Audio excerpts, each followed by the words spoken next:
problem is with my disease of perception is that the lens through which I see everything now, and since I've been born, is the only lens that I've ever seen things through. So I think that it's the only one or the only way.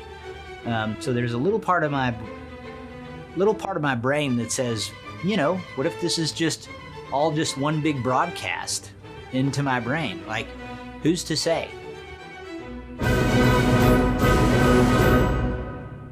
But the other thing is that I had a history teacher in 10th grade to tell me that if you took this history book, which was huge, if you took this history book and you stacked them up into this classroom, floor to ceiling, from wall to wall, all the way up, your life is one period in this history book of time.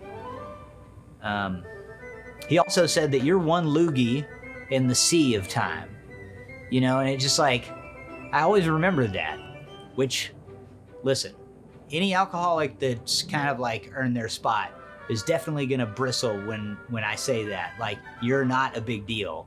Like, you're just a little piece of a tiny part in a little thing of the huge thing. Like, I'll ride out in, like you said, like in the middle of nowhere, like the middle of nowhere.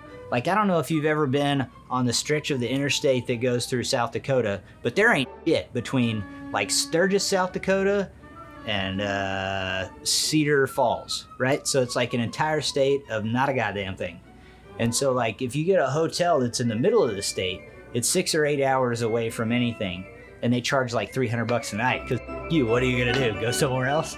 You know, as soon as I realized that I am 6 hours away at doing 80 miles an hour from any other civilization, it kind of makes you feel small, because then you realize that you're just a tiny cog in a massive gear.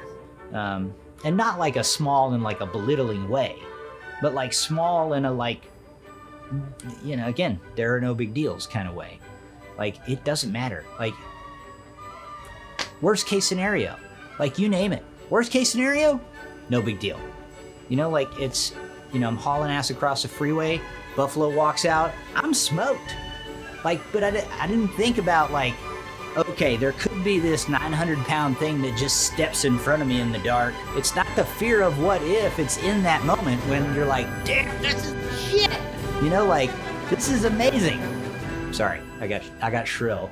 The bigger my world becomes, the smaller I am. And that's a good thing. And it's good in a million ways. The most important one is that I suffer from this disease that tells me that I am the coolest guy on the face of the planet. And if I realistically understand that I'm not the coolest guy on the planet, and as a matter of fact, I can't even manage to keep my hands clean, then, you know, it's kind of like a big deal to not be a big deal. And it relieves a lot of pressure from me to my friends. Like, I still have responsibilities, but yeah, I mean, we're all just kind of a part of all this, you know?